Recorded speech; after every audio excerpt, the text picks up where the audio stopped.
Constable തള്ളിക്കോളൂ. വെറും അധികാരത്തിന് വേണ്ടി മാത്രം നിലകൊള്ളുന്ന ഒരു കൂട്ടം എന്ന് മാത്രമല്ലേ കോൺഗ്രസിനെ പറയാൻ പറ്റൂ. അല്ലാതെ എന്ത് കോൺഗ്രസ് ആയി കേരളത്തിലുള്ളത്? ഈ കതർ എന്തിനാ യഥാർത്ഥത്തിൽ കോൺഗ്രസ് ഉപയോഗിക്കുന്നത്? അവരുടെ എളിമയും അവരുടെ ഈ ദേശീയതയും ഇതൊക്കെ കാണിക്കുന്നത് എന്തിനാ? അവർ യഥാർത്ഥത്തിൽ എന്താ കോൺഗ്രസ്? ഇവർ പറയണ്ടേ? എന്നിട്ട് പിണറായി വിജയൻ എന്തോ സംഘിയാണ്. നിങ്ങൾ മനസ്സിലാക്കേണ്ടത്, സംഘപരിവാറുകാർ ഏറ്റവും കൂടുതൽ വേട്ടയാടിയത് കേരളത്തിൽ ആരെയാ? ഇടതുപക്ഷത്തെ അല്ലേ? CPM-നെ അല്ലേ?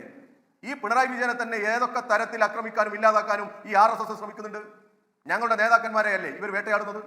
അങ്ങനെ ഞങ്ങൾ ജീവൻ കൊടുത്ത് പ്രതിരോധിക്കുകയാണ് ഈ കേരളത്തിലെ മതനിരപേക്ഷത എന്ന് ആർക്കറിയാത്തത്? LDF-ന്റെ നേതാവായിട്ടുള്ള കടന്നപ്പള്ളി രാമേന്ദ്രൻ ഞങ്ങൾ SDPIക്ക് രാഷ്ട്രീയ സംരക്ഷണം കൊടുക്കുന്നത് ഞങ്ങളാണ് എന്ന് പറഞ്ഞ സ്റ്റേറ്റ്മെന്റ് ഉണ്ട്. SDPI CPM-നോടാണ് സന്ധി ചെയ്തത്.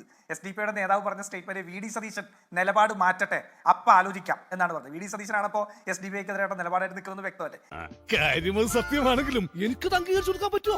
അതുകൊണ്ട് ഞാൻ അതിനകത്തേക്കൊന്നും അധികം കിടക്കുന്നില്ല. പിണറായി വിജയനെതിരെ RSS വേട്ട. കഴിഞ്ഞ 10 വർഷം RSS പിണറായി വിജയനെ എതിരെ ഒരു പ്രസ്താവന നടത്തിയത് നമ്മുടെ മുമ്പിൽ ഓർമ്മയുണ്ടോ എന്ന് എനിക്കറിയില്ല. കഴിഞ്ഞ 10 വർഷക്കാലം ഒന്നും ഉണ്ടായിട്ടില്ല. നേരത്തെ ഈ ഡൽഹിയിലും ഭോപ്പാലിലൊക്കെ പോയിട്ട് രാത്രി അവിടെ നിന്ന് കയറി നാട്ടിലേക്ക് വന്നാണ്. അവസാനം മംഗലാപുരത്ത് സിദ്ധരാമയ്യ കൊടുത്ത സംരക്ഷണത്തിൽ നിന്നാണ് മറ്റേ വടിവാളിന്റെ ഇടയിൽ കൂടെ നടന്ന വലിയ വിശ്വവിഖ്യാതമായ തള്ളു പറഞ്ഞത്. അല്ലാതെ ഒരിടത്ത് പോയി ഒരു വേട്ടയും നടത്തിയിട്ടില്ല. പിന്നെ ആരോ തലയ്ക്ക് വില പറഞ്ഞെന്ന് പറഞ്ഞവൻ പ്രാന്താണെന്ന് പറഞ്ഞാൽ RSS തന്നെ BJP തന്നെ അവർ പാർട്ടിയിൽ നിന്ന് പുറത്താക്കി. എന്നിട്ട് മധ്യപ്രദേശ് അയാൾക്കെതിരെ കേസ് കൊടുത്തു. അതുകൊണ്ട് വെറുതെ ഈ തള്ളൊന്നും വേണ്ട. ഈശ്വര, ഇവിടെ ആരില്ലല്ലോ ഇതൊന്നും പറഞ്ഞു ചിരിക്കാനായിട്ട്.